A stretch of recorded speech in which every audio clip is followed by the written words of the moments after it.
আসসালামু আলাইকুম সবাইকে, welcome back to my channel. আজকে আপনাদের সাথে আমি শেয়ার করব যে আমার আজকে বিকালটা কিভাবে আমি কাটালাম একা একা। তো মানুষ একটা সময় পরে আসলে একাই হয়ে যায়। তো এই যে আমি বাসা থেকে বের হয়ে গেলাম, বের হয়ে এখন আমি যাচ্ছি, এখন আমি জানি না আমি কোথায় যাব। তো হাঁটছি, রাস্তায় আসলে দেখলাম কুকুর, এদের আমার খুব ভালো লাগে। তো রাস্তায় ফুল দেখতে পেলাম, কি সুন্দর ফুল, তাই একটু ক্যাপচার করে নিলাম। সামনে আরও ফুল আছে, লাল কালার, এত সুন্দর।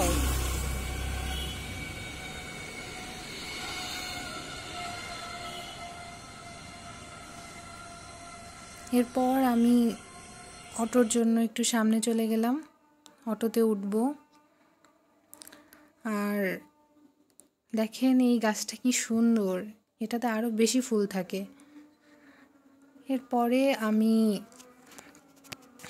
অটোর জন্য চলে গেলাম, অটোতে উঠে আমি আর কি ভাবলাম একটু বাজারে যাই। তো দেখেন রাস্তায় কত ফুল।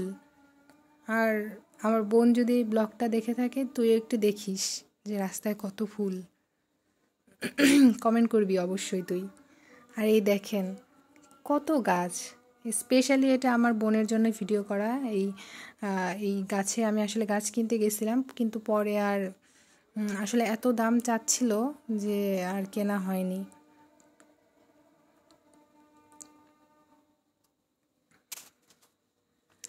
তো এই দেখেন এখানে যে কত রকমের গাছ আছে, আমি নিজেও নামও জানি না। আমার বোন হয়তো জানতে পারে, ও এসব নিয়ে আর কি বেশি ঘাটাঘাটি করে। তো এখানে আমি দেখলাম অনেকক্ষণ গাছ, গাছ দেখতে কার না ভালো লাগে।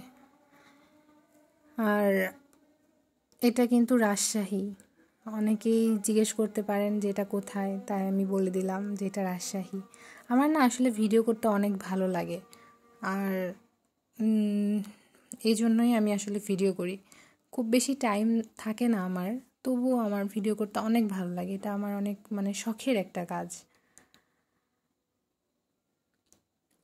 তারপর আমি ভাবলাম একটু কিছু খাওয়া যাক, তাই আমি এই যে চলে আসলাম একটা পিৎজা বার্গারের দোকানে।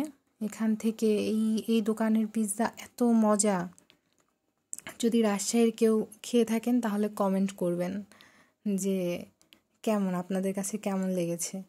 দেখেন এরা কত স্পিডে বানায়, এরা খুব চালু হয়।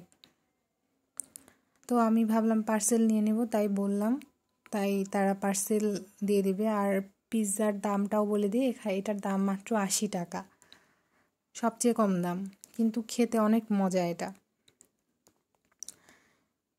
এই তো আমার পিৎজাটা অলমোস্ট গরম হয়ে গেছে, তো আমি এটা নিয়ে চলে যাব এখন। এটা ওরাই কেটে দেয়। এখানে আসলে কত পিস আছে আমি গুনিনি, 5-6 পিস মনে হয় হবে। এই তো দিয়ে দিল প্যাক করে। এরপর আমি আরেকটা দোকানে চলে আসলাম, ভাবলাম কিছু নিব এখান থেকে। তো নিয়ে নিলাম, আমি খুবই অল্প পরিমাণে নিছি। আর এখানে এই দোকানে অনেক রকমের বাদাম। তারপরে আমি চলে আসলাম একটা মাটির দোকানে। এই দোকানটাকে নিয়ে আমি একটা ব্লগ করব সামনে। এখানে অনেক জিনিস পাওয়া যায়, অনেক। তো ভাবছি একদিন অনেক টাকা নিয়ে যাব আর অনেক জিনিস কিনবো।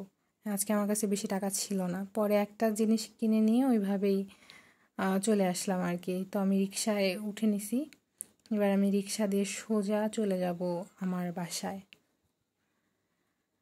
আর যারা রাজশাহীতে থাকে তাদের কাছে এই রাস্তাটা খুবই পরিচিত, আমি জানি। আমারও খুব ভালো লাগে এই রাস্তাটা। তবে আরও বেশি ভালো লাগতো যদি এই শহরে আমার ফ্যামিলি থাকতো, মানে আমার মা আর বোন, ওরা যদি থাকতো তাহলে এই শহরটা আমার কাছে আরও বেশি সুন্দর হতো।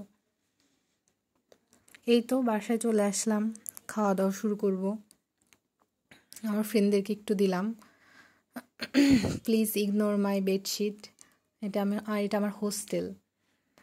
তো এরপরে এই যে দেখেন, এটা আমি কিনে আনছি। এটার দাম খুব বেশি না, মাত্র 140 টাকা। আর এটা আমি আমার বাড়িতে নিয়ে কোথায় রাখি আপনাদেরকে আমি সবই দেখাবো আরেকটা ভিডিও করে, যে এটার মধ্যে আমি কি রাখি না রাখি। তো এটা কমেন্ট করে জানাবেন যে এটা কেমন দেখতে হয়েছে। একটু ছবিও দিয়ে দিলাম আমি। আর এটার দাম নিয়েছে 140 টাকা। তো ভালো থাকবেন সবাই, আল্লাহ হাফেজ।